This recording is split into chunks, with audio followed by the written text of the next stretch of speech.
கிறிஸ்துவுக்குள் பிரியமான என் அன்பு தெய்வச்சனமே, ஆண்டவராகிய இயேசு கிறிஸ்துவின் இனிய நாமத்தில் உங்களை வாழ்த்துகிறேன்.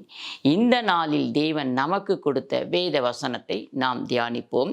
அதற்காக தெரிந்து கொண்ட வேத பகுதி சங்கீதம் 31 அதிகாரம் 24வது வார்த்தை. கர்த்தருக்கு காத்திருக்கிறவர்களே, நீங்கள் எல்லோரும் திடமனதாயிருங்கள், அவர் உங்கள் இருதயத்தை ஸ்திரப்படுத்துவார் அப்படின்னு ஆண்டவர் சொல்றார். எல்லா பிள்ளைகளையும் பார்த்து, கர்த்தருக்கு காத்திருக்கிறவர்களே நீங்கள் எல்லோரும், ஒருத்தர் 2 பேர் கிடையாது, இன்னைக்கு எவ்வளோ பேர் கர்த்தருக்காக காத்திருக்கிறாங்க.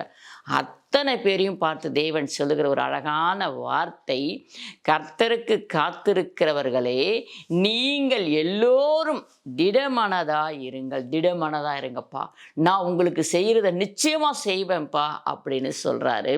அவர் உங்களை இருதயத்தை ஸ்திரப்படுத்துவார். திடமனதா இருங்க, உங்கள் இருதயத்தை நான் ஸ்திரப்படுத்துவேன் அப்படின்னு சொல்றாரு. அப்ப அந்த ஸ்திரப்படுத்துற வார்த்தை எதை குறிக்குதுன்னு சொன்னா, ஒழுங்குபடுத்துகிறது, அமைதிப்படுத்து. அலை பாய்ந்து கொண்டிருக்கும் பார்த்தீங்களா நம்ம இருதயம். என்ன செய்யறது எது செய்யறதுன்னு ஒரே குழப்பம், என்ன சொல்றது, ஒரே போராட்டம், ஒரே குழப்பம், எதுவுமே ஒரு நல்ல முடிவெடுக்க முடியாத ஒரு சூழ்நிலை. அந்த இருதயத்தை அவர் ஸ்திரப்படுத்துவாருங்களாம், சமாதானப்படுத்துவாருங்களாம், சரி செய்வாருங்களாம், ஒழுங்குபடுத்துவார்களாம், அமைதிப்படுத்துவார்களாம். அந்த ஸ்திரப்படுத்துகின்ற வார்த்தைக்கு எத்தனை அர்த்தம் இருக்கு பாருங்க பிரியமான தேவச்சனமே. ஏன்னா கடலையும் காற்றையுமே அதட்டின தேவன், பெரிய காற்று, பெரிய சமுத்திரம், அதையே அவர் அடக்கி வச்சிருந்தான்னு சொன்னா, நம்முடைய இருதயத்தையும் அவர் நிச்சயமாய் அடக்குவார். அப்படி அடக்கிற நம்மளை பார்த்து சொல்ற, நீங்க கவலைப்படாதீங்க, நான் உங்களுக்கு செய்வேன்னு சொன்னதை நிச்சயமாக செய்வேன் என்று சொல்லி வாக்கு பண்ணுகிறார். கர்த்தருக்கு காத்திருக்கிறவர்களே நீங்கள் எல்லோரும் திடமனதா இருங்க. எல்லாருமே, எல்லா பிள்ளைகளுமே இன்னைக்கு எத்தனையோ பேர் எத்தனையோ தேவைக்காக தேவ சமூகத்தை நம்ம காத்து கொண்டு இருக்கிறோம். அப்பா எனக்கு இதை செய்யணும்ப்பா. ஒருத்தருக்கு பார்த்தா குழந்தை, ஒருத்தருக்கு பார்த்தா வீடு, ஒருத்தருக்கு பார்த்தா வேலை, ஒருத்தருக்கு பார்த்தா இஎம்ஐ கட்டணுன்ற பிரச்சனை இருக்குது, ஒருத்தருக்கு பார்த்தீங்கன்னா பிள்ளைக்கு உடம்பு சரியில்லை, ஒருத்தருக்கு பார்த்தா ஃபீஸு, இப்படி சரீரத்தில் வியாதி, பலவீனம், வேலை செய்கிற இடத்துல போராட்டம், வீட்டு பக்கத்தில் போராட்டம், வீட்டுக்குள்ளவே பிரச்சனை, இப்படி ஒவ்வொருத்தருக்கும் ஒவ்வொரு விதமான பிரச்சனை இருக்குது. எல்லாருக்கும் ஒரே பிரச்சனை கிடையாது. உலகத்தில் இருக்கிற அத்தனை பேருக்கு வெவ்வேறான பிரச்சனைகள், வெவ்வேறு விதமான போராட்டங்கள். அத்தனை பேரையும் பார்த்து ஆண்டவர் சொல்லுகிறார், கர்த்தருக்கு காத்திருக்கிறவர்களே நீங்கள் எல்லாரும் திடமனதா இருங்க. நல்லா ஃபர்ஸ்ட் உங்க மனசை திடப்படுத்திக்கோங்க. நீங்கள் எல்லோரும் திடமனதா இருங்கள், அவர் உங்களை இருதயத்தை ஸ்திரப்படுத்துவார். உங்க இருதயத்தை ஸ்திரப்படுத்துகிற அளவுக்கு, சமாதானம் படுத்துகிற அளவுக்கு தேவன் உங்களுக்கு ஒரு நன்மையை செய்வார். ஏன்னா இதே நீங்க 31 அதிகாரத்தில் முதல் வார்த்தையை சொல்லி அழகா எழுதப்பட்டிருக்கும், கர்த்தாவே உம்மை நம்பியிருக்கிறேன், நான் ஒரு காலம் வெட்கமடையாதபடியும் உமது நீதியின் மித்தம் என்னை விடுவியும் அப்படின்னு சொல்லியிருப்பார். இந்த இடத்துல பார்க்கும் பொழுது, கர்த்தாவை உம்மை நம்பி இருக்கிறேன், நான் ஒரு காலம் வெட்கமடையாத படிக்க செய்யணும் ஆரம்பத்திலே ஃபர்ஸ்ட்லேயே அவர் ரொம்ப அழகாக எழுதியிருப்பார். அதே போல தான் அதை நீங்கள் அப்படியே ஃபுல்லாக வாசிட்டு வரும்போதே சொல்லுவார். எவ்வளோ ஒரு உபோதரம் இருக்குது பாருங்கள் தாவீதுக்கு. எனக்கு இறங்கும் கர்த்தாவே, நான் நெருக்கப்படுகிறேன், துக்கத்தினால் என் கண்ணும் என் ஆத்துமாவும் என் வயிறும் கூட கருகி போயிடுச்சுப்பா, எனக்கு எவ்வளோ பிரச்சனை இருக்குது பார்த்தீங்களா அப்படின்னு தாவீது இந்த இடத்துல எழுதியிருக்கிற வார்த்தையை பாருங்க. என் பிராணன சஞ்சலத்தினாலும் என் வருஷங்கள் தவிப்பினாலும் கழிந்து போயிற்று, என் அக்கிரமத்தினாலே என் பலன் குறைந்தது, என் எலும்புகள் எல்லாம் உலர்ந்து போச்சு. அப்பா முடிஞ்சிடுச்சுப்பா, எனக்கு ஒரு 40 வயசு ஆயிடுச்சுப்பா, எனக்கு ஒரு 30 வயசு ஆயிடுச்சுப்பா அப்படின்னு சொல்லி ஜனங்க புலம்புறாங்க. அது போல தாவீது ஒருத்தரே, தாவீதுடைய ஒரு புலம்புல எப்படி இருக்கு, நீங்க எல்லா ஜனங்களுடைய புலம்புலம் இப்படித்தான் இருக்கு. எனக்கு வயசாகி கொண்டே போகுதே, என்னால் இதை சாதிக்க முடியல, என்னால் இதை செய்ய முடியல, என்னால் பண்ண முடியலன்னு சொல்லி நம்ம புலம்புறோம். ஆனால் அதுக்கு ஆண்டவர் சொல்ற ஒரு வார்த்தை தான், என் சத்துருக்கள் யாவர் மித்தம் நான் என் அயலாருக்கும் நிந்தையும் எனக்கு அறிமுகமானவர்களுக்கு அருக்களிப்பானேன், வீதியிலே என்னை கண்டவர்கள் எனக்கு விலகி ஓடிப்பானாங்க. என்னை எல்லாரும் எவ்வளோ நண்பராக பழகினாங்களோ அத்தனை பேரும் என்னை விட்டு விலகி ஓடி போகிறாங்க. செத்தவனை போல எல்லாராலும் முழுவதும் மறக்கப்பட்டேன், உடைந்த பாத்திரமானேன். வேலை இல்லைன்னா, ஒரு மனசுக்குள்ள நம்ம ஒரு பொசிஷனில், நல்ல பொசிஷனில் இல்லைன்னு சொன்னாலே இன்னைக்கு மனிதர்கள் நம்மளை மதிக்கவே மாட்டாங்க அப்படின்னு சொல்லி இதை எழுதப்பட்ட சங்கீதமாக இருக்கும் பிரியமான தேவச்சனமே. அந்த சூழ்நிலையில தான் தாவீது ராஜாவும் ஒரு காலத்தில் இருந்தார். இன்னைக்கு நம்ம அப்படித்தான் இருக்கிறோம். வயசு வித்தியாசம் அதெல்லாம் இல்லை, ஆண்டவர் செய்ய நினைத்ததை நிச்சயமாக செய்வார். அதே நான் கடைசி வாசிக்கிறேன், என் காலங்கள் உமது கரத்தில் இருக்கிறது. நம்ம ஒப்பு கொடுத்துருவோம். கர்த்தாவே, என் காலங்கள் உமது கரத்தில் இருக்கிறது. அதே நான் 19 வாசிக்கிறேன். உமக்கு பயந்தவர்களுக்கும் மனுபுத்திரருக்கு முன்பாக உம்மை நம்புகிறவர்களுக்கும் நீர் உண்டு பண்ணி வைத்திருக்கிற உம்முடைய நன்மை எவ்வளவு பெரிதா இருக்கிறது. உமக்கு பயந்தவர்களுக்கும், யாரு? நம்ம எல்லாம் ஆண்டவருக்கு பயப்படுற பிள்ளைங்களா இருக்கும் பார்த்தீங்களா? மனுபுத்திரருக்கு முன்பாக உம்மை நம்புகிற இந்த மனுஷனுக்கு முன்பாக, நான் ஆண்டவர் அறியாத அந்த ஜனத்துக்கு முன்பாக, நம்புகிற மனுஷர்களுக்கு முன்பாகவும் நீர் உண்டு பண்ணி வைத்திருக்கிற உம்முடைய நன்மை எவ்வளோ பெருசா இருக்கு. அப்படி விசுவாசத்துல சொல்றாருங்க அந்த வார்த்தையை. அது போல கர்த்தர் எனக்கு வைத்திருக்கிற ஆசீர்வாதம் வேற யாருக்குமே இல்லை, எனக்கு தான் அப்படின்னு சொல்லி நம்ம அறிக்கை பண்ணி அந்த ஆசீர்வாதங்களை பெற்றுக்கொள்ள வேண்டும். அறிக்கை பண்ணி, விசுவாசத்தை அறிக்கை பண்ணி தான் அப்படியே ஆசீர்வாதங்களை நம்ம சுதந்திரித்துக் கொள்ள வேண்டும். என் பிரியமான தேவச்சனமே, அதில் தான் கடைசியில் சொல்றாரு, கர்த்தருக்கு காத்திருக்கிறவர்களே, நீங்கள் எல்லாரும் திடமனதாக இருங்கள், அவர் உங்கள் இருதயத்தை ஸ்திரப்படுத்துவார் என்று சொல்லி அந்த வார்த்தையின்படி நம்ம அப்படியே நம்மை பிடித்துக்கொள்ளும். கர்த்தர் நமக்காக யாவையும் செய்து முடிப்பார் என்று சொல்லி. அதே போல இன்னொரு தூரம் நம்ம சங்கீதம் 42 வாசிக்கிறேன். 5வது வார்த்தை, என் ஆத்துமாவே நீ ஏன் கலங்குகிறாய், ஏன் எனக்குள் தேங்குகிறாய், தேவனை நோக்கி காத்திரு, அவர் சமூகத்து ரட்சிப்பின் மித்தம் நான் இன்னும் அவரை துதிப்பேன். எனக்கு எவ்வளோ பாடு வந்தாலும், எனக்கு எவ்வளோ கஷ்டம் வந்தாலும் நீ ஏன் கலங்காத, தேவனை நோக்கிப்பார், அவரை நோக்கிப்பார், அவருடைய முகத்தை நோக்கிப்பார், அவர் தான் நமக்கு ரட்சிப்பு, அவர் தான் நமக்கு எல்லாமே அப்படின்னு சொல்லி தாவீது ராஜா தன் ஆத்மாவோடு பேசி கொண்டிருக்கிறார். மனுஷனோட அல்ல. இந்த வார்த்தை நீங்கள் நிதானமாக படித்தால் புரியும். ஆத்மாவோடு கூட பேசிக்கிறேன், ஆத்மாவோட சம்பாஷணை பண்ணி கொண்டிருக்கா. பாடுகள் இருக்கே, பிரச்சனைகள் இருக்கே, என்ன பண்ணுறது எனக்கு தெரியலையே, நம்ம புலம்புறோம். அதே போலத்தான் அவரும் ஒரு காலத்தில் புலம்பினார்.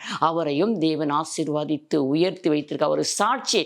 இவங்களெல்லாம் ஏன் எழுதி வேதத்தில் வச்சிருக்காங்கன்னா ஒரு சாட்சி. அவங்களெல்லாம் நான் ஆசீர்வாச்சனே, அவங்களெல்லாம் நான் உயர்த்தினே, ஏன் நான் உனக்கு செய்ய மாட்டேனா அப்படின்னு சொல்றதுக்காக தான் இதெல்லாம் எழுதப்பட்டிருக்கு. என் பிரியமான தேவ ஜனமே, அதே திரும்பவும் அதிலேயே ஒரு 11வது வசனத்தை நான் வாசிக்கிறேன். என் ஆத்துமாவே நீ ஏன் கலங்குகிறாய், ஏன் எனக்குள் தேங்குகிறாய், தேவனை நோக்கி காத்திரு, என் முகத்திற்கு ரட்சிப்பும் என் தேவனமாய் இருக்கிறவரை நான் இன்னும் துதிப்பேன் அப்படின்னு சொல்லி இது திரும்பவும் 2வது வாட்டி எழுதுகிறார். அந்த வசனம் ஃபுல்லாக அவர் அப்படித்தான் எழுதி கொடுப்பேன். நான் கர்த்தரை துதிப்பேன், என் ஆத்துமாவே நீ கலங்காத, நீ திகையாத. உடனே அவர் அப்படியே திரும்ப சொல்லுவார். பிரியமான தேவச்சனமே, அந்த மாதிரி தான் நம்ம படுத்து கொண்டு இருக்கும்போது நம்ம ஆத்மாவோடு கூட பேசி கொண்டு இருக்க வேண்டும் என்று வசனம் சொல்லப்பட்டிருக்குது. அதே போல் நம்ம ஆண்டரோடு கூட பேசிக்கொண்டே இருக்க வேண்டும். சம்பாஷணை நடந்து கொண்டே இருக்க வேண்டும். வேறு யாராவது கூட பேசியிருந்தால் நம்ம பாவம் செய்து விடும். நம்ம அறியாமல் நம் வார்த்தையினால் பாவம் செய்து விடும். அதிகமான சொற்கள் வாயிலிருந்து வெளியே வரும்போது பாவம் பிறந்து விடுமா. அதனால் அவர்களோடலாம் பேச வேண்டாம். நம்ம அப்பா கூட பேசுவோம். அடுத்ததாக பார்த்தீங்கன்னா நம்ம ஆத்மாவோட கூட பேசுவோம். அப்படி பேசும்பொழுது இன்னும் நாம் தேவனுக்குள்ள பலப்படுவோம். அந்த வார்த்தைகள் நமக்கு அழகாய் கிடைக்கும். அவருடைய வார்த்தைகள் கோர்வையாய் நமக்கு கிடைக்கும். என் பிரியமான தேவச்சனமே, அதே சங்கீதம் 43:5 பாருங்க, என் ஆத்துமாவே நீ ஏன் கலங்குகிறாய், ஏன் எனக்குள் தேங்குகிறாய், தேவனை நோக்கி காத்திரு, என் முகத்திற்கு ரட்சிப்பும் என் தேவனமாய் இருக்கிறவர் நான் இன்னும் துதிப்பேன். அதையே எழுதுறார் திரும்பவும் 43ஆம் அதிகாரத்தில் கடைசி வசனம் அதையே திரும்ப எழுதியிருப்பேன். ஏன்னா அந்த அளவுக்கு அவருடைய சோர்ந்து போயிருந்தார். ஆனாலும் சோர்ந்து போனதை விசுவாசத்தோடு அறிக்கை பண்ணுகிறார். என் ஆத்துமாவே நீ கலங்காத, நான் நம்பி இருக்கிறது அவரிடத்துல இருந்து எனக்கு கிடைக்கணும், வேற எங்கிருந்து எனக்கு கிடைக்காது, வேற யாரும் எனக்கு தரமாட்டாங்க, வேற யாரும் எனக்கு செய்ய முடியாது, தேவன் தான் எனக்கு செய்ய முடியும் என்று சொல்லி தேவனுடைய சமூகத்தில் அவர் காத்திருக்கிறார். அந்த ஆத்துமாவையும் அவர் காத்திருக்க சொல்லுகிறார். ஹல்லேலூயா. நாம் கர்த்தருக்கு காத்திருக்கும் போது எப்படி இருப்போம் என்று சொல்லி பார்ப்போம். என் பிரியமான தேவச்சனமே, சங்கீதம் 135 6வது வார்த்தையை வாசிக்கிறேன். கர்த்தருக்கு காத்திருக்கிறேன், என் ஆத்துமா காத்திருக்கிறது, அவருடைய வார்த்தையை நம்பியிருக்கிறேன். எப்பொழுது விடியும் என்று விடிய காலத்துக்கு காத்திருக்கிற ஜாமக்காரரை பார்க்கிலும் அதிகமா என் ஆத்துமா காத்திருக்கிறது. இது எதுக்குன்னு சொன்னா, எப்போ பொழுது விடியும், விடிய காலத்து வெளுப்பை போல நான் எப்போ அவரை தேடுவேன் என்று சொல்லி அந்த ஆத்துமா அவரையே தாகத்தோடு வாஞ்சிக்கிறதும், அவரையே தேடுகிறதா.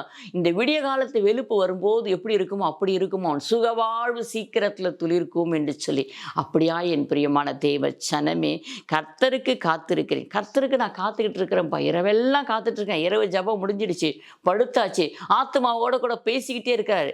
அடுத்ததா என் ஆத்துமாவும் காத்திருக்கிறது, அவருடைய வார்த்தையை நான் நம்பியிருக்கேன். அவர் எனக்கு கொடுத்தார் பார்த்தீங்களா, அந்த வார்த்தையை நான் நம்பி இருக்கிறேன். இன்னைக்கு நம்பணும். நமக்கு கொடுத்த வார்த்தை விசுவாசமான வார்த்தை, வாக்குத்தத்தங்கள வார்த்தை அப்படியே பிடித்து கொண்டு நம்பி இருக்கணும். எப்பொழுது விடியும் என்று, ஏன்னா எப்போ விடியுன்னு சொல்லி ஏன் காத்துக்கணும்? இரவெல்லாம் நம்ம ஜெபிச்சிடணும். அதிகால வேளையில் அவருடைய முகத்தை தேடுங்கள் என்று எழுதப்பட்டு இருக்கிறதே, அதுபோல் அதிகால வேளையில் தேடணும். இரவுல தேடணும்ப்பா, 12 மணிக்கு தேடணும்ப்பா, சந்தோஷம். திரும்பவும் 3 மணி ஜெபம், 5 மணி ஜெபம், அதை நீங்கள் செய்து பாருங்கள். இரவு செய்ய வேண்டிய ஜெபத்தை நம்ம செய்து முடிச்சிட்டோம். அதிகால ஜெபம் இருக்கிறது. அந்த அதிகால ஜெபத்தில் எப்பொழுது விடியும் என்று விடிய காலத்துக்கு காத்திருக்கிற ஜாமக்காரரை பார்க்கிறோம். அந்த ஜாமக்காரங்க என்ன பண்ணாங்க, ஷிஃப்ட் மாறுவாங்க இல்லைங்களா? ஒரு ஷிஃப்ட் முடிச்சதும் அடுத்த ஷிஃப்ட் அடுத்த ஆளுங்க வருவாங்க. அது போல நான் காத்திருக்கிறேன். எப்பா நான் நைட்டெல்லாம் டியூட்டி முடிச்சிட்டேன், அடுத்த டியூட்டிக்கு யார் வருவாங்களோன்னு காத்திருப்பான் அந்த ஜாமக்காரன். அது போல என் ஆத்துமா எப்பொழுது விடியும் என்று விடிய காலத்துக்கு காத்திருக்கிற ஜாமக்காரரை பார்க்கிலும் அதிகமாக என் ஆத்துமா ஆண்டவருக்கு காத்திருக்கிறது என்று சொல்லி இந்த இடத்துல தாவீது எழுதப்பட்ட வசனத்தை நம்மால் பார்க்க முடியும். அந்த வார்த்தையின்படி நாம் காத்திருக்கணும். பிரியமான தேவச்சனமே, தேவ சமூகத்தை நம்ம காத்திருந்து துதிக்கும் பொழுது, இன்னும் நம்ம டைம் எடுத்து தேவனை தேடி செபிக்கும் பொழுது கர்த்தர் நமக்கு பெரிய காரியங்களை செய்வார். அவர் சொல்லுகிற வசனத்தின்படி திடமனதாக இருப்போம். வாசிப்போம். ஏசாயா 49 அதிகாரம் 23வது வார்த்தையை, நான் கர்த்தர், எனக்கு காத்திருக்கிறவர்கள் வெட்கப்படுவதில்லை என்பதை அப்பொழுது அறிந்து கொள்வார்கள். நான் கர்த்தர், எனக்கு நீங்கள் காத்திருந்தீங்கன்னா நிச்சயமா வெட்கப்பட்டு போக மாட்டீங்க. ஒரு நாளும் நான் உங்களை வெட்கப்பட விட மாட்டேன். எனக்கு நீங்கள் காத்திருக்கிறது உண்மைனா நான் உங்களுக்கு செய்கிறதும் உண்மை அப்படின்னு சொல்லி இந்த இடத்துல ப்ராமிஸ் பண்ணுறேன். அதை பற்றி நீங்கள் அறிஞ்சுப்பீங்கப்பா. வெட்கப்படுவதில்லை என்பதை அப்பொழுது நீங்கள் அறிந்து கொள்வீங்க. நான் உங்களுக்கு ஒரு நன்மை செஞ்சுட்டேன்னா அப்போ நீங்கள் என்ன யாருன்னு தெரிஞ்சுப்பீங்கன்னு ஆண்டவரே சொல்லுகிறார் இந்த இடத்துல. பிரியமான தேவச்சனமே, நம்ம கர்த்தருக்கு காத்திருக்கிற பிள்ளைகளே, நீங்கள் ஒருபோதும் வெட்கப்பட்டு போவதில்லை. ஐயோ நான் காத்து கொண்டு இருக்கிறேனேன்னு சொல்லி நீங்கள் கலங்காதீங்க, புலம்பாதீங்க, திடமனதாக இருங்கள். வசனம் நமக்கு அப்படித்தான் எழுதப்பட்டு இருக்கிறது. திடமனதாக இருங்க. கர்த்தருக்குள் காத்திருக்கிறவர்களே திடமனதாக இருங்கள். கர்த்தர் அப்பொழுது உங்கள் இருதயத்தை ஸ்திரப்படுத்துவார். நீங்கள் விரும்பினது அவர் உங்களுக்கு தந்தருளுவார். அதே போல நம்ம வாசிப்போம். ஏசாயா 40 அதிகாரத்துல 31வது வார்த்தையை, கர்த்தருக்கு காத்திருக்கிறவர்களே புதுபலன் அடைந்து கழுகைகளைப் போல செட்டைகளை அடித்து எழும்புவார்கள். அவர்கள் ஓடினாலும் இளைப்படையார்கள், நடந்தாலும் சோர்ந்து போகார்கள். ஹல்லேலூயா. கர்த்தருக்கு காத்திருக்கிற பிள்ளைகள் எப்படி இருப்பாருங்க பார்த்தீங்களா? கர்த்தருக்கு காத்திருக்கிற புதுபலன் அடைவார்களாம். ஆண்டவர் சொன்ன கால நேரம் நிமிஷம் வந்தா போதும், அந்த நிமிஷத்துக்காக காத்து கொண்டிருக்க. அதுவரை என் பிள்ளைகள் முறுமுறுக்காமல் புலம்பாமல் ஒவ்வொரு நாளும் அவரை துதிக்கிறதிலும் ஜெபிக்கிறதிலும் குறைவில்லாமல் அவர்கள் கர்த்தரையை தேடி சரியாய் போய் கொண்டு இருக்கும்போது கர்த்தர் அவர்களுக்கு என்று ஒரு ஆசீர்வாதத்தின் ஒரு நாள் வைத்திருப்பார். அந்த நாள் அவர்களுக்கு சரியாய் கொடுக்கும்போது அவர்கள் புதுபலன் அடைவார்கள். யோசேப்புக்கு செய்தது போல, தானியேலுக்கு செய்தது போல, சாத்ராக் மேஷாக் ஆபேத்நேகோ செய்தது போல தேவன் செய்து முடிப்பார். என் பிரியமான தேவச்சனமே, அதுக்கு அந்த குறிப்பிட்ட காலம் வரும் வரை அதற்கு முந்தியும் செய்ய மாட்டார், பிந்தியும் செய்ய மாட்டார். அந்த காலம் குறித்து வைத்தார். இந்த நாளில், இந்த நிமிஷத்தில், இந்த நிமிடத்தில் உனக்கு ஒரு அற்புதம் செய்யப்படும் எழுதி வச்சா அந்த எழுதுனதாகத்தான் இருக்கும். அதன்படி தேவன் செய்வார். இஸ்ரவேல் ஜனங்களுக்கு செய்யவில்லையா?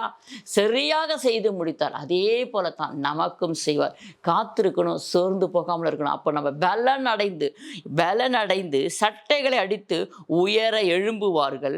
அவர்கள் ஓடினாலும் இளைப்படார்கள், நடந்தாலும் சோர்ந்து போக மாட்டாங்க. ஒருபோதும் கர்த்தருக்குள்ள இருக்கிறவங்க திட நம்பிக்கையா இருப்பாங்க. எனக்கு அப்பா செய்வார், அவரால் மாத்திரம்தான் எனக்கு செய்ய முடியும்னு காத்திருக்கிற பிள்ளைகளுக்கு அழகான வாக்குத்தத்த வசனம். ஏசாயா 30 அதிகாரம் 18 வாசிப்போம். உங்களுக்கு இறங்கும்படி கர்த்தர் காத்திருப்பார், உங்கள் மேல் மனதுருகும்படி எழுந்திருப்பார். கர்த்தர் நீதி செய்கிற தேவன், அவருக்கு காத்திருக்கிற அனைவரும் பாக்கியவான்கள். ஹல்லேலூயா. உங்களுக்கு இறங்கும்படி, அதான் அந்த காலம், அந்த நேரம், அந்த நிமிஷம் வரும் வரை அவர் அழகாய் காத்திருப்பார். என் பிரியமான அவர் காத்திருக்கிறாரா நமக்கு ஒரு அற்புதத்தை செய்வதற்காக, நம்மை ஆசீர்வாதித்து உயர்த்துவதற்காக காத்திருக்கிறாரா. அவர் உங்களுக்கு இறங்கும்படி கர்த்தர் காத்திருப்பார், உங்கள் மேல் மனதுருகும்படி எழுந்திருப்பார். கர்த்தர் நீதி செய்கிற தேவன். அவருக்கு காத்திருக்கிற அனைவரும் பாக்கியவர்கள். இன்னைக்கு காத்திருக்கிற அத்தனை பிள்ளைகளும் பாக்கியவான்கள், பாக்கியவதிகள்.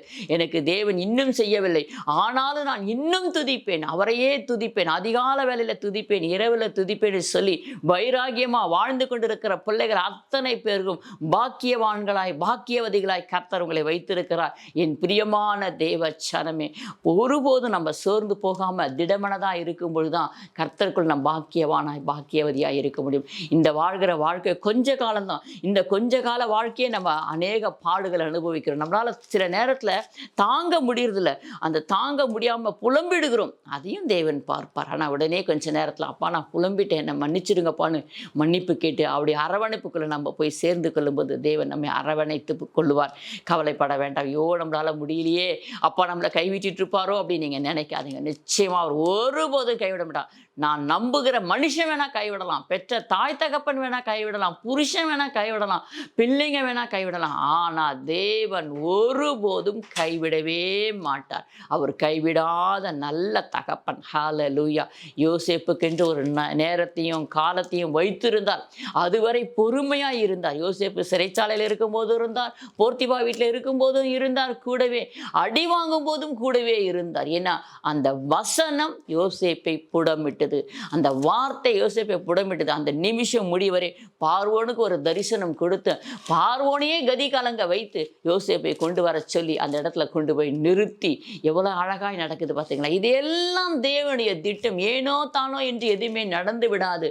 அவர் முன்குறித்து வைத்திருக்கிற அத்தனை பிள்ளைகளுக்கும் அவர் அழகாய் நடத்துவார். சவுலை பார்த்தீங்கன்னு சொன்னால் அவர் கழுதை தான் தேடிக்கொண்டு போகிறார், ஆனால் தேவனுடைய திட்டம் வேறு விதமாய் இருக்கிறது. நீ இவர்களை சந்திப்பா, இவர்களை பார்ப்பார்கள் என்று சொல்லி எல்லாவற்றையும் விவரித்து சொல்லி அனுப்புகிறார்.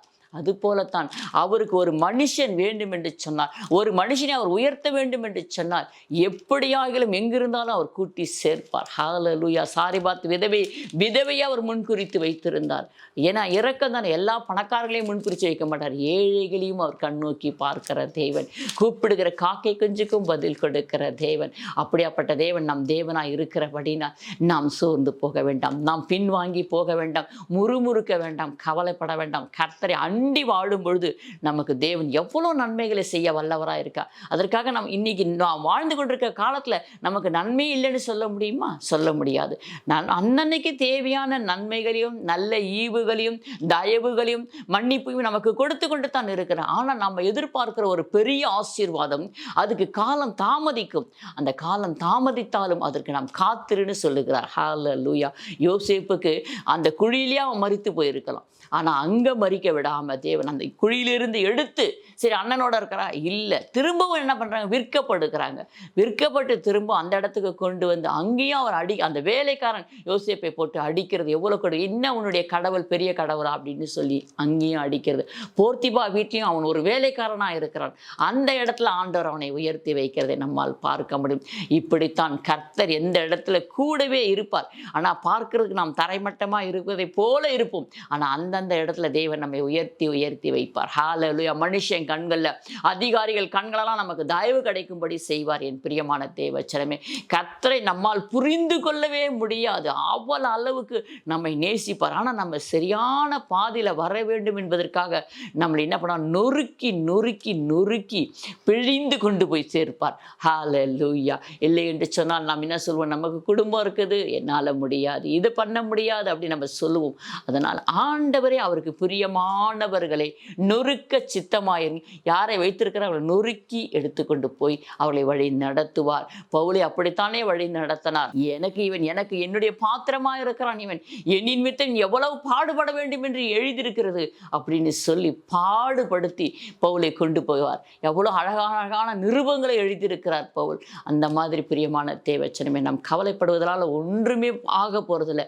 ஆனால் தேவனை துதித்து சந்தோஷமாய் பாடிப்பார்களா நம்ம இருதயமும் சந்தோஷம் சந்தோஷப்படும், மகிழ்ந்து களி கூறும். பரலோக பரம பிதாவும் சந்தோஷப்படும். என் பிள்ளைகள் இவ்வளோ உபதிரத்திலே சந்தோஷமா இருக்கிறார் என்று சொல்லி சந்தோஷப்படுவார்கள். ஹல்லேலூயா. அதே போல நம்ம வாசிப்போம் நீதிமொழிகள் 13ஆம் அதிகாரம் 12வது வார்த்தையை. காலமாய் காத்திருக்குதல் இருதயத்தை இளைக்க பண்ணும், விரும்பினது வரும்போதோ ஜீவ விருட்சகம் போல் இருக்கும். நெடுங்காலமாய் காத்திருக்குதல், நெடுங்காலமாக காத்திருக்கிறது, காத்திருந்து காத்திருந்து காத்திருந்து எப்படி இருக்குன்னா இறுதியுமே இளைத்து போய்விடும். ஐயோ ஒன்றுமே முடியலப்பா, என்னால் முடியல சுவாமி. சில பேர் அப்படித்தான் ஆண்டவர் பாதத்தில் விழுந்துருவாங்க. அப்பா என்னால் முடியலப்பா, இனிமே என்னால் ஒரு ஸ்டெப்பு கூட எடுத்து வைக்க முடியாதுப்பா, என்னால் முடியாதுப்பா அப்படின்னு சொல்லி விழுந்து விடுவார்கள். ஆண்டவர் அவர்களை பார்த்து சொல்லுவார், விரும்பினது வரும்போதோ ஜீவ விருட்சகம் போல இருக்கும். நீ விரும்பின ஆசீர்வாதம், நீ விரும்பின சுதந்திரம், நீ விரும்பினது என்னமோ, நீ கேட்டது என்னமோ அது உனக்கு கிடைக்கும்பொழுது எப்படி இருக்கும்? உன் இருதயம் சந்தோஷப்படும் அல்லவா? அது போல நீ சந்தோஷப்படு, துக்கப்படாத. நான் உன்னை உபோதரப்படுத்தும் போது நீ துக்கப்படாத, சந்தோஷப்படு, மகிழ்ந்து களி கூறு அப்படின்னு தேவன் நம்மை சொல்லுகிறார். ஆனால் இது ரொம்ப கஷ்டமான காரியம்தான். ஆனாலும் பழகி போச்சுன்னா அதில் நமக்கு சரியாய் போய்விடும். பிரியமானது, துதிப்பதும் செபிப்பதும் அன்றாட வாழ்க்கையில் நாம் சரியாய் செய்து கொண்டே போகும் பொழுது கர்த்தர் நிச்சயமாய் உயர்த்துவார். எத்தனை காரியத்தில் எங்களுக்கு உயர்த்திருக்கிறார், எத்தனை காரியத்தில் தேவன் எங்களுக்கு நன்மைகளை செய்திருக்கிறார். அதற்காக நான் நினைக்கும் பொழுதெல்லாம் மனதார ஆண்டவருக்கு நன்றி சொல்லுவேன். பிரியமான தேவன், நான் நினைக்கும் பொழுதெல்லாம் கண்ணீரோடு என் தேவனுக்கு நான் நன்றி சொல்வேன். எனக்கு இதை செய்தீங்களேப்பா, உமக்கு நன்றிப்பா, இதை பண்ணீங்களே உமக்கு நன்றிப்பா. ஆனால் நானும் ஒரு காரியத்துக்காக அப்பாவுடைய சமூகத்தில் கேட்டுக்கொண்டு தான் இருக்கிறேன். என்னுடைய தேவைகளும் எவ்வளவோ இருக்கிறது. ஆனாலும் தேவன் செய்த நன்மைகளை நான் நினைத்து நினைத்து நன்றி சொல்லி, அப்பா நீங்க அதை கொடுத்தது போல எனக்கு இதையும் கொடுப்பீங்கப்பா, நான் காத்து கொண்டு இருக்கிறேன்ப்பா அப்படின்னு சொல்லுவேன். பிரியமான தேவச்சனமே, அதனால எனக்கு எல்லா விஷயமும் இலகுவாய் தான் தெரியும். அதை நான் கற்றுக்கொண்டேன். ஆவியானவர் அந்த அளவுக்கு நம்மளை திடப்படுத்துகிறார். இதெல்லாம் இப்படித்தான். சோர்ந்து போகாமல் துதிங்க, சோர்ந்து போகாமல் இன்னும் துதிப்பேன் என்று தாவீது சொல்கிறார். அவரும் நம்மை போல ஒரு மனுஷன் தானே. அவர் சொல்லும்போது நம்மளால சொல்ல முடியாதா? நாமும் கர்த்தருக்குள் திடமனதா இருப்போம். ஹல்லேலூயா. இன்னும் ஒரே ஒரு வசனத்தை நாம் வாசிப்போம். நீதிமொழிகள் 23:18 வாசிக்கிறேன். நிச்சயமாகவே முடிவு உண்டு, உன் நம்பிக்கை வீண் போகாது. ஹல்லேலூயா. நிச்சயமாகவே முடிவு உண்டு, உன் நம்பிக்கை வீண் போகாது. கர்த்தருக்குள்ள பலப்படுங்க பிரியமான தேவச்சனமே. கர்த்தருடைய வார்த்தைக்குள்ள பலப்படுங்க. ஹல்லேலூயா. அந்த வார்த்தை தான் நம்மளை பலப்படுத்தும், அந்த வார்த்தை தான் நம்மளை ஆற்றி தேற்றும். ஒரு தாய் தன் பிள்ளையை தேற்றுவது போல நான் உங்களை தேற்றுவேன் என்று சொல்லுகிறார் தேவன். அந்த தேவனை நாம் அண்டிக் கொள்ளும் பொழுது பாடுகளும் பிரச்சனைகளும் என்ன செய்யும்? நம்மை ஒன்றுமே நம்மளை மேற்கொள்ளவே முடியாது. வரும் பாடுகள் வரும், கண்ணீர் வரும், உபதிரம் வரும், அதெல்லாம் வரணும். அப்போதான் நம்ம சரியான பாதையில் போய்கொண்டிருக்கிறோம். ஆண்டவர் கொடுத்துருக்க அவர் அடிச்சுடல் நம்ம போய்கொண்டிருக்கிறோம். அவர் நம்மக்கிட்ட கொடுத்துருக்க அந்த சிலுவையை சுமந்து கொண்டு போய்கொண்டிருக்கிறோம்னு அர்த்தம். பிரியமான தேவச்சனமே, அப்பொழுதுதான் இப்படி போகும்போது தான் நம்ம பரலோக ராஜ்யத்துக்குள்ளே பிரவேசிக்க முடியும். சுகபோகமாக நம்ம இங்கேயே வாழ்ந்துட்டோமா, பணக்கார ஐஸ்வர்யமான மாதிரி நரகத்துக்கு தான் போக வேண்டியதாக இருக்கும். அதனால் நம்ம இங்கேயே அடிப்படுவோம், இங்கேயே உதப்படுவோம், இங்கேயே பாடுபடுவோம். அப்படி அந்த பாடுபட்ட சிலுவையை நம்ம சுமந்து செல்லும் பொழுது தேவன் நம்ம பரலோக ராஜ்யத்தில் யுக யுகமாய் சந்தோஷமாய் நாம் வாழ போகிறோம். காத்திருக்கிற பிள்ளைகளே காத்திருங்க. கர்த்தர் உங்களுக்கு திடமனதா இருக்க சொல்லுகிறார். நீங்க திடமனதா இருங்க. அப்பொழுது அவர் உங்கள் காரியங்களை கைகூடி வர பண்ணுவார். உங்க காரியங்கள் எதுவாக இருந்தாலும் சரி, அவருக்கு லேசான காரியம். வானத்தையும் பூமியுமே நிறுத்தி போட அவரால் முடியும். சூழ்நிலையை அவர் மாற்றி போட அவரால் முடியும். மனுஷன் கண்கள், அதிகாரிகள் கண்களை உங்களுக்கு தயவு கிடைக்க வைக்க தேவனால கூடும். ஆனால் அவர் செய்கிறது ஒன்னே ஒன்று, அவர் உங்களுக்கு ஆசீர்வாதிக்கிறதுக்கு ஒரு நேரத்தையும் காலத்தையும் வைத்திருப்பார். அந்த நேரத்தை தான் அவர் செய்வார். அதற்கு முந்தியும் செய்ய மாட்டார், அதற்கு பிந்தியும் செய்ய மாட்டார், சரியாக செய்து முடிப்பார். அதுதான், அதற்காக நாம் காத்திருக்க வேண்டும். என் பிரியமான தேவச்சனமே, காத்திருக்கிறது இருதயத்தை இளைக்க பண்ணுந்தான். ஆனாலும் என் பரம தகப்படத்தில் ஒவ்வொரு நாளும் அந்த ஆவியின் அபிஷேகத்தோடு நாம் போகும் பொழுது, நாம் பலனை பெற்றுக்கொண்டு வாழும் பொழுது கர்த்தர் நமக்கு ஏற்ற நேரத்தில் ஏற்ற காரியங்களை செய்து முடிப்பார். நம்ம அவர்கிட்ட கேட்டு பெற்றுக்கொள், விசுவாசத்தோடு கேளுங்கள் என்று சொல்கிறார். நாம் விசுவாசத்தோடு கேட்போம். அன்றன்றைக்குரிய காரியங்களே நமக்கு போதும் என்று சந்தோஷத்தோடு மன மகிழ்ச்சியோடு இருப்போம். பிரியமான தேவச்சனமே, இந்த நேரத்தில் நாம் செபிப்போம். ஹல்லேலூயா. அப்பாமை நாங்கள் துதிக்கிறோம் ஆண்டவரே, துதிக்கிறோம் ராஜா. நீர் எவ்வளவு நல்லவராய் இருக்கிறீர் ஆண்டவரே. மக்கு ஸ்தோத்திரப்பா. எத்தனை பேரை எழுதி வேத புத்தகத்தில் எங்களுக்கு சாட்சியாய் கொடுத்திருக்கிறீர் ஆண்டவரே. பாடுகள் இல்லாமல், உபதிரங்கள் இல்லாமல், கண்ணீர் இல்லாமல், வேதனை இல்லாமல் வாழ்ந்த ஒரு மனுஷனும் இந்த வேத புத்தகத்தில் இல்லை ஆண்டவரே. எல்லாரும் நீர் படைத்த ஆதாம் முதல் ஆண்டவரே மக்கு ஸ்தோத்திரப்பா, ஸ்தோத்திரப்பா, ஸ்தோத்திரப்பா, ஸ்தோத்திரம் தகப்பனே. எத்தனை விதமான பாடுகளோடு கஷ்டங்களோடு வாழ்ந்தாலும் அவர்களை கர்த்தாவே வழி நடத்துகிற தெய்வம் நீராய் இருக்கிறீர் ஆண்டவரே. மக்கு ஸ்தோத்திரப்பா. உம்முடைய பிள்ளைகள் கர்த்தாவே ஸ்தோத்திரப்பா, திடமனதாக இருங்கன்னு சொல்லியிருக்கீங்க ஆண்டவரே. ஒவ்வொருத்தரும் ஒவ்வொரு தேவையோடு காத்திருக்கிறாங்கப்பா. உம்முடைய பிள்ளைகள் தேவைகள் சந்திக்கப்படட்டும் அப்பா. காத்திருக்கிற பிள்ளைகளுக்கு பலனை கொடுங்கப்பா, பலனை கொடுங்கப்பா, உன்னதத்தின் பலனை கொடுங்கப்பா. உம்முடைய பிள்ளைகள் சோர்ந்து போய் விடக்கூடாது ஆண்டவரே. கேட்கிற ஜனத்தின் மத்தியில் சாட்சியாய் வாழ, சாட்சியாய் சொல்ல தேவன் எனக்கு நன்மையை கொடுப்பார் என்று சாட்சி சொல்லுகிற அளவுக்கு பிள்ளைகள் இருக்க அவர்கள் இறுதிகளை திடப்படுத்துங்கப்பா, சமாதானப்படுத்துங்கப்பா, ஒழுங்குபடுத்துங்கப்பா. இறுதியும் கொந்தளிப்பை அடங்க பண்ணுங்க ஆண்டவரே. எமக்கு ஸ்தோத்திரம். அந்த குழப்பங்கள் எல்லாம் நீக்கி போடுங்க ஆண்டவரே. என்ன செய்வது, எப்படி செய்வது, ஒன்றும் புரியவில்லையே என்று சொல்லி குழம்பி போயிருக்கிற அந்த இருதயத்தை கர்த்தாவே ஸ்திரப்படுத்துங்கப்பா, பலப்படுத்துங்க ஆண்டவரே. இந்த காரியத்தை நான் எப்படி செய்வேன், இதனால் எனக்கு என்ன பலன் என்று புரியவில்லையே, இது செய்யலாமா செய்ய வேணாமா என்று சொல்லி குழம்பி இருக்கிற பிள்ளைகளுக்கு ஒரு நல்ல தெளிவை கொடுக்கும்படியாய் நாங்கள் செபிக்கிறோம் ஆண்டவரே.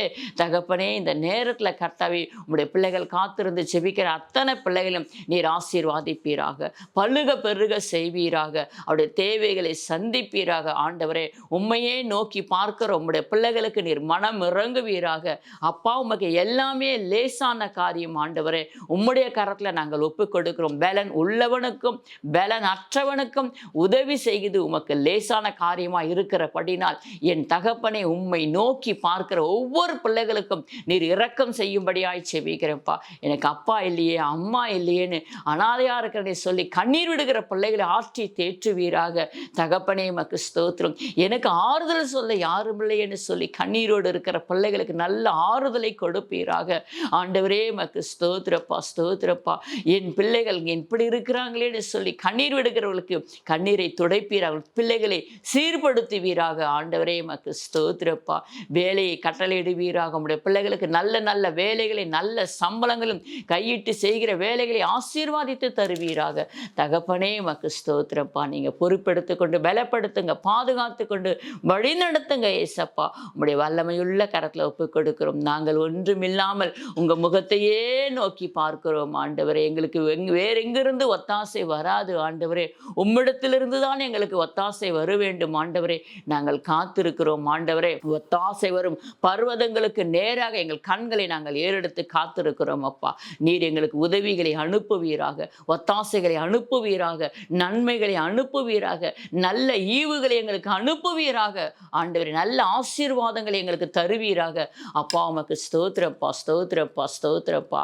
ஹல்லேலூயா. நீங்க செய்ய போகிற ஒவ்வொரு நன்மைகளுக்காக நாங்கள் மனதார நன்றி சொல்லுகிறோம்ப்பா. விசுவாசத்தோடு நீர் எங்களுக்கு கொடுத்த ஆசீர்வாதங்களுக்காக, நன்மைக்காக, நல்ல ஈவுக்காக மனதார நன்றி சொல்லுகிறோம் ஆண்டவரே.